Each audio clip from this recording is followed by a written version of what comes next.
Pardon me, sir. Over here. Nope. Down. Almost had it. There you go. Mixer not turning on, huh? Or when you turn it on low, does it just spin like heck? Sounds like your speed governor's broken. You know what they charge you at a shop to fix that? About $90. Well, don't worry. I could teach you how to fix it if you like. And it only costs about 11 bucks. Would you be down for the challenge?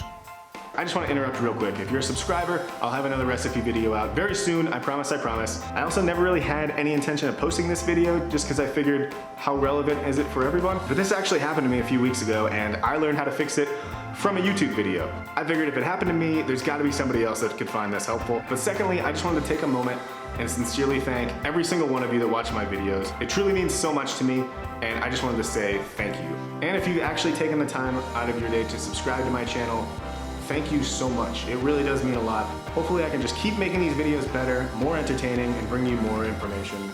So thank you so much. Now let's get back to this. You ready? The only tools you need are pliers, a dish towel, and a screwdriver. Sorry, still new at this. That better? Start by removing the screw on the back of the mixer. Not like that, that's a banana. There you go. This gives you access to all the speed control wires. I should probably tell you that this should also be unplugged. Don't make the same mistakes I did. So now that that back panel's off, go ahead and remove that cardboard cover, and we can start getting some of these wires out of the way.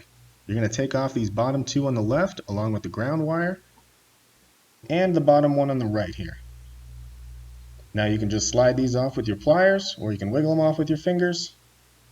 Don't worry about those top couple wires, they won't get in the way at all. Unscrew that ground wire, don't lose that screw.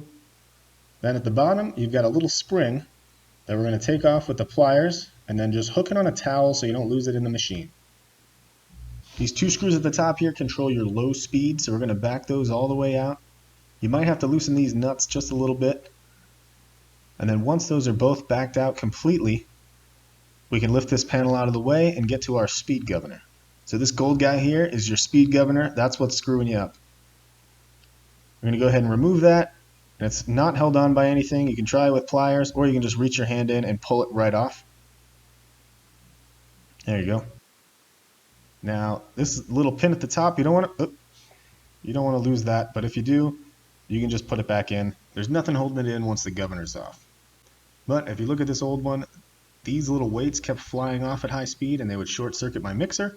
You can tell they're kind of loose, they're not snug. So we got our new one here. I ordered this off Amazon. I'll put the link in the description.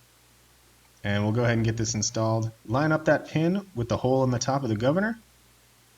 And just push it back on the rod. Just like that.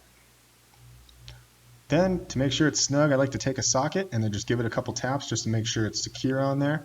Now we can start putting this back together, but you want to make sure that this white piece lines up with the bottom of the control panel. When you put it back on, you don't want to bend it. Then screw these screws all the way down at the top. And very carefully take your spring off of the towel and clip it on the bottom of the control panel. And whoops, that's fine. If you lose it, it's pretty easy to get it back out with some needle nose pliers. Reconnect all your wires, and then we're going to adjust the speed using these two screws at the top. Get yourself a stopwatch, and we're going to start setting the low speed. So turn on your mixer. If it doesn't turn on, that's fine. Just back out those top two screws evenly until it does. We're going to turn the mixer on stir and count how many times that paddle arm hits your finger in 10 seconds. We are looking for 1 revolution a second, so it should hit your finger 10 times in 10 seconds. So just evenly turn out those screws a quarter turn at a time until you get 1 revolution per second.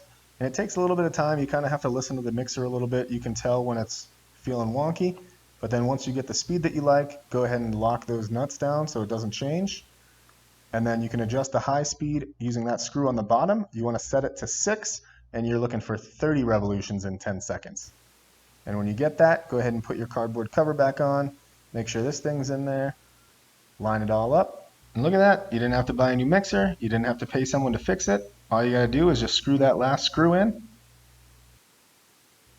Nope. Where do you keep getting this banana from? Congratulations, I guess.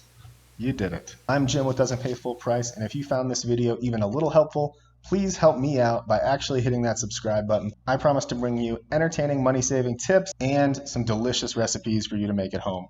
Thank you so much for watching, and I'll see you next time.